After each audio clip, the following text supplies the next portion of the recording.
Hello, welcome to Cadence Loop a Day, where we're making a loop every single day in Cadence until we release on Steam Early Access this coming September.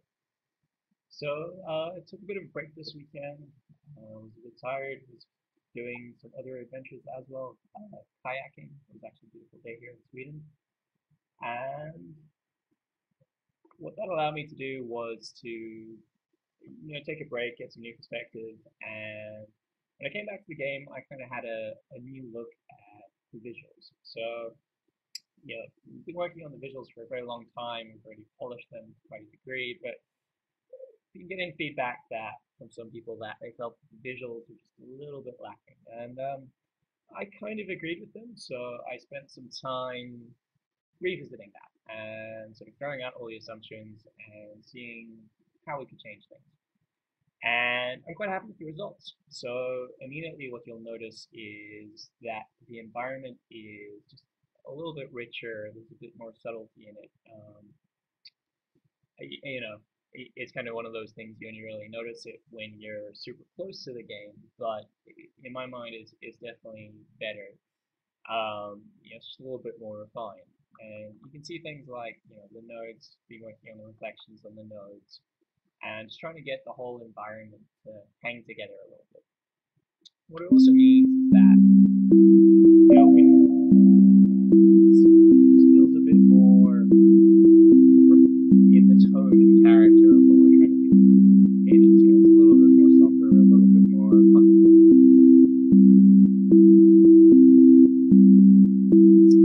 So one of the things that was actually quite interesting is, up till now, the camera view has been pretty much, that was about as far out as you could zoom.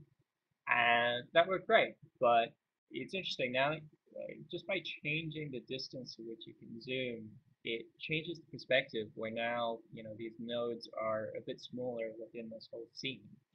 And it's really interesting how essentially that negative space just changes the feeling of the game a little bit, and just kind of invites you to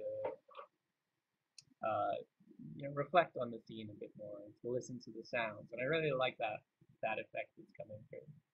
What that also means is, with the camera being further away, is of course that you can draw bigger sculptures, and that's kind of one of the things about Cadence, is you want to be able to create whatever you want. So I think eventually we'll have to create a dynamic camera that can scale to whatever size sculpture you want, and make that easier. But for now, this should allow you to make slightly bigger circuits and have that working within Cadence.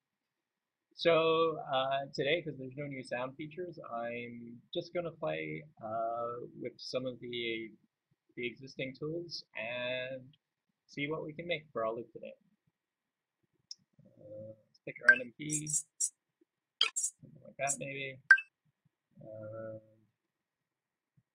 Yeah, let's get to it. So I'm just going to, at the start, delete these.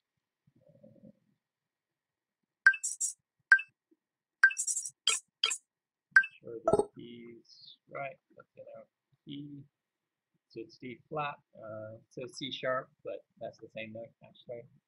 And let's get drawing.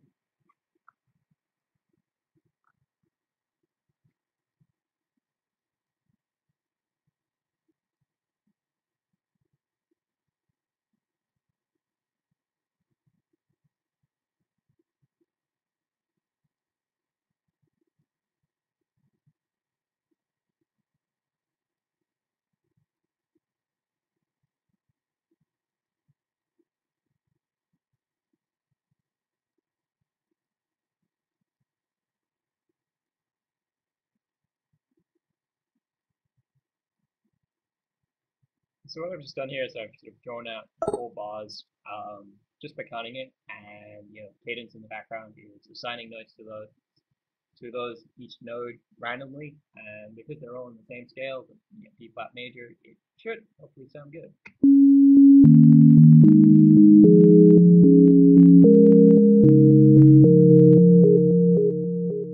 Alright, so in order to get this looping, I'm just going to turn that into a directional line so it can only go in one direction.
Alright, so there you have it. I quite like something there.